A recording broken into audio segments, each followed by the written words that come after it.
Are you into comfy, cute, cozy farming sims? Then here is a new one within early access right now, throwing its hat into the ring.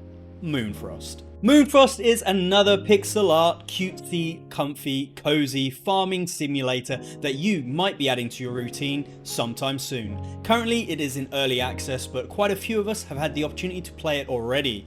It embraces what we love about the farming sims, getting all your vegetables lovely and grown, whilst also being able to make a home that's your home. It also has some online elements as well that we'll cover throughout this video. Let's dive in and take a look at what's happening within Moonfrost. Before we take a look forwards, let's take a look back at what established this genre and made it so popular to be what it is today. The first farming genre came out around 1996 when it was under the name of Story of Seasons or Harvest Moon. This is under debate through legal reasons of who owns which name. Then if you are looking for a farming sim now, you're going to be thinking of Stardew Valley. Or if you're after something slightly different, Animal Crossing. Both of these have two different things that we're going to touch on as well. The idea of constant online time, which is Animal Crossing, compared to a day cycle that you control yourself, where is Stardew? Going to sleep, waking up, advancing a day forwards. But what has made these four titles stand out within the farming genre? Things we need to be getting right is how much effort you need to put in to grow your crops and then reap the reward of those crops. If the effort is too much compared to the reward, it's going to feel like it's not worth doing the grind. If the effort is about right, but you have a reward that is just overbearing, for example, you get given a multitude of carrots when you only grew 3 to 4 of them in the first place, this can then also put people off. Apart from that, you also need to add in mechanics for people to get to the end location or the end goal with as many possible ways as there is, because this will allow people to min-max and refine their farming techniques for what suits them best as well.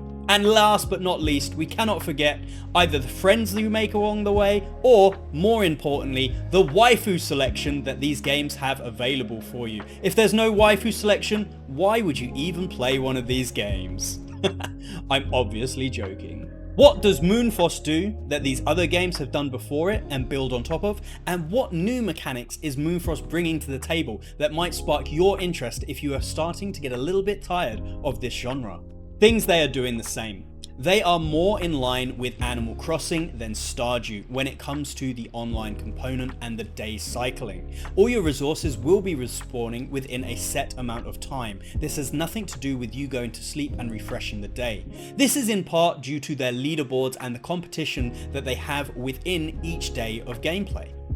If they didn't have this set out in the way it was, you would not be able to have this sort of level of competition.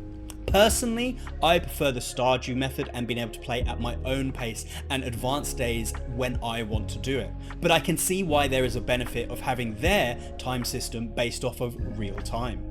Alongside that, there is a wealth of vegetables you can be growing, all growing at different rates, different values, different returns, which does allow people to go really hard into the min-maxing of what the best way for them to be doing this actually is.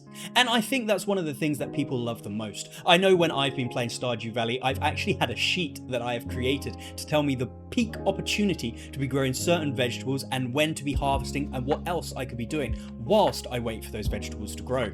I feel Moonfrost, even in this early stage, is allowing players to go down that rabbit hole of creating sheets on sheets to make sure they are working the most efficient way they could be. One larger thing that they are doing different that I have noticed as soon as I started playing, I think this was within the first maybe 10 minutes of playtime, was the building system.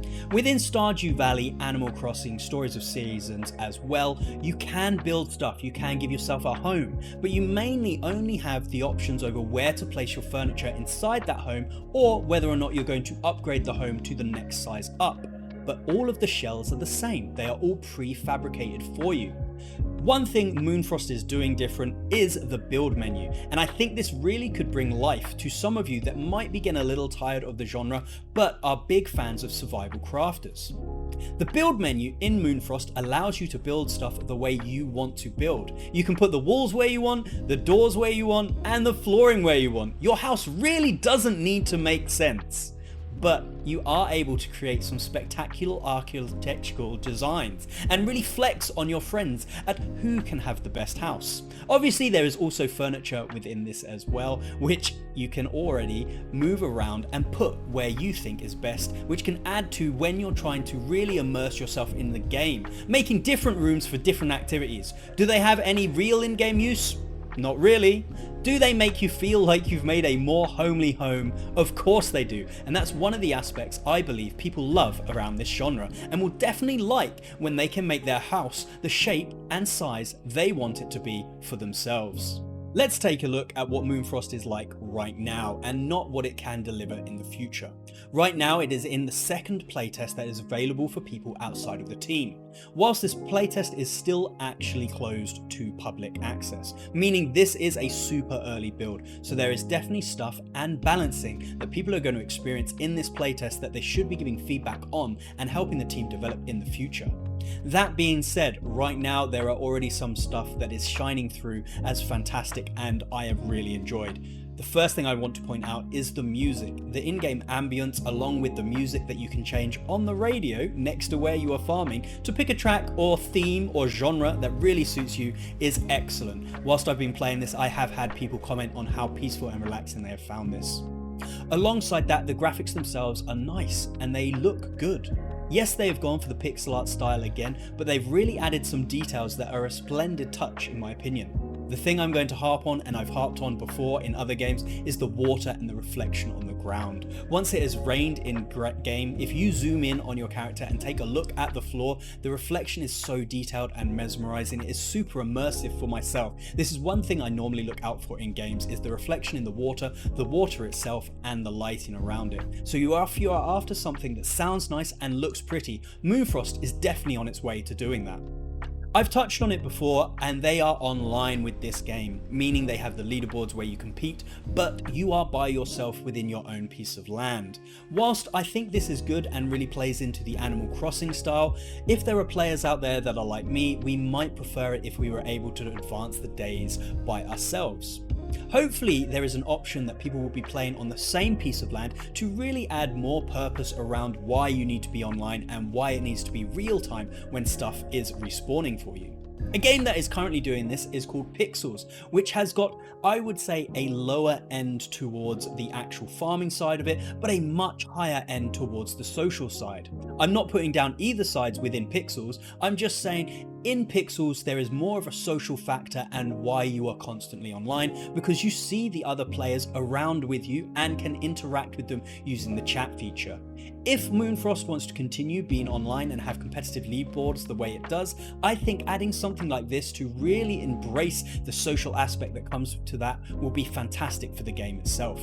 One thing people have mentioned is, due to the timing that it takes to have resources respawn, if you want to be top of these leaderboards, it can be quite demanding on your time. I'm led to believe that the respawn amounts are within 3 hours of each other. So if you want to be the best for a 24-hour period, you need to be harvesting these resources if the specific day is on about resources that respawn opposed to plants that you plant yourself. Then you need to be logging in once every 3 hours. That can certainly be very demanding on your time within a 24-hour period, but that's just if you let the competitive nature get to you and you're not playing the game the same way I do. I just have fun and get immersed in the cozy farm that I have created for myself. If this has sounded like something you might be interested, I would definitely recommend you keep an eye on Moonfrost. Farming genres is one of my favorite genres, along with survival crafting and general management simulators. So this kind of scratches a little itch within me that merges a lot of these genres together. Definitely is still very early access, so there is stuff that I hope will get balanced as it goes forwards. But if you really want to check this out, I would go over and take a look at everything they have put out and see if the potential is there in your eyes as well. If you have any games you want us to take a look at, be sure to suggest them below. Make sure you like and subscribe so that you can keep up with all the gaming content we're putting out. Until next time, I'll see you then, and goodbye.